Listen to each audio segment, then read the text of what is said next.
Supreme কোর্টের চরম হুঁশিয়ারি, নির্যাতিতার নাম প্রকাশ মানেই অপরাধ। আজ আমরা এমন এক স্পর্শকাতর এবং গুরুতর বিষয় নিয়ে আলোচনা করব যা দেশের বিচার ব্যবস্থা এবং পুলিশ প্রশাসনের অন্দরে এক বড়সড় প্রশ্নের মুখে দাঁড় করিয়ে দিয়েছে। বিষয়টি হলো যৌন নিপীড়নের শিকারদের পরিচয় গোপন রাখা। সুপ্রিম কোর্ট পরিষ্কার জানিয়ে দিয়েছে, নির্যাতিতার নাম প্রকাশ করা শুধু অনৈতিক নয়, এটি একটি দণ্ডনীয় ফৌজদারি অপরাধ। কিন্তু কেন আজও আদালতের নথি থেকে শুরু করে পুলিশের ফাইলে বারবার ফাঁস হয়ে যাচ্ছে নির্যাতিতার নাম? কেন শীর্ষ আদালতকে বলতে হচ্ছে যে বিচারিক আদালত এবং পুলিশের মধ্যে এই বিষয়ে এক সাধারণ উদাসীনতা বা জেনারেল অ্যাপেথি কাজ করছে? আজ আমাদের বিশেষ প্রতিবেদন এই চরম গাফিলতির বিরুদ্ধে। ভারতীয় দণ্ডবিধির 228 ধারা সেকশন 228A আইপিসি, বর্তমানে যা ভারতীয় ন্যায় সংহিতার 72 নম্বর ধারা সেকশন 72 বিএনএস নামে পরিচিত, সেখানে স্পষ্টভাবে বলা হয়েছে কোনো যৌন নিপীড়িত ব্যক্তির পরিচয় প্রকাশ করা যাবে না।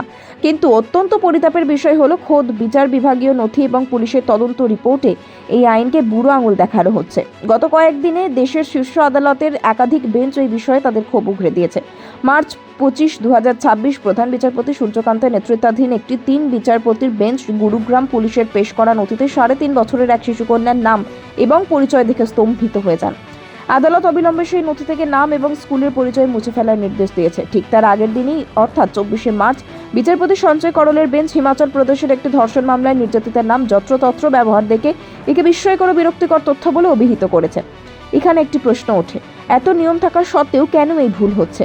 সুপ্রিম কোর্ট তার পর্যবেক্ষণে সরাসরি আঙুল তুলেছে সিস্টেমেটিক ফেলিওর বা পদ্ধতিগত ব্যর্থতার দিকে।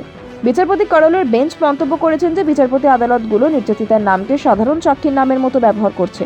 তারা ভুলেই যাচ্ছে যে এর পিছনে কতটা সামাজিক কলঙ্ক বা স্টিগমা জড়িয়ে আছে। সুপ্রিম কোর্টের পর্যবেক্ষণ, নির্যাতিতার পরিচয় গোপন রাখা কেবল একটি নিয়ম নয়, এটি বাধ্যতামূলক আইন। নিম্ন আদালত এবং পুলিশের মধ্যে এই বিষয়ে অদ্ভুত উদাসীনতা লক্ষ্য করা যাচ্ছে। নথিপত্র নির্যাতিতার নাম সাধারণ সাক্ষীর মতো ব্যবহার করা অত্যন্ত নিন্দনীয়।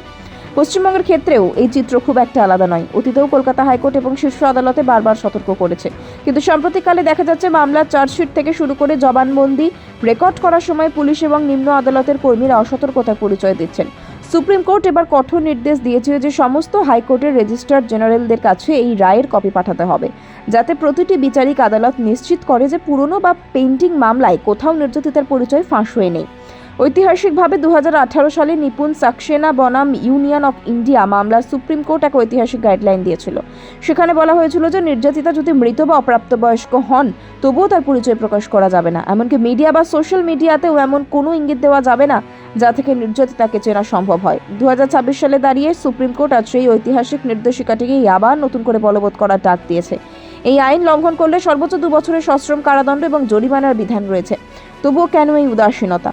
বিশেষজ্ঞ মহলের মতেও সচেতনতার অভাব এবং মামলার গুরুত্ব অনুধাবন না করাই এর প্রধান কারণ। বিশেষ করে শিশু যৌন নির্যাতন বা পক্সো আইনের মামলার ক্ষেত্রে পরিচয় গোপন রাখা কতটা সংবেদনশীল তা প্রশাসনের রন্ধ্রে রন্ধ্রে পৌঁছানো প্রয়োজন। সুপ্রিম কোর্টের এই কড়া অবস্থান কি আদৌ টনক নড়াতে পারবে ব্যবস্থার?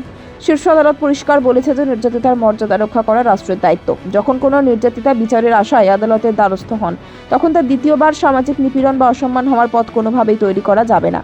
আজকের বার্তা স্পষ্ট, আইন সবার জন্য সমান। আপনি যদি সাধারণ নাগরিক হন বা পুলিশের উচ্চপদস্থ কর্তা কিংবা নিম্ন আদালতের বিচারক, আইন লঙ্ঘন করলে রেহাই পাবেন না কেউ। সুপ্রিম কোর্টের এই সতর্ক বার্তা আসলে এক বৃহত্তর সামাজিক সুরক্ষার কবচ। আমরা আশা করব এই সাধারণ উদাসীনতা কাটিয়ে উঠে প্রশাসন আরও সংবেদনশীল হবে।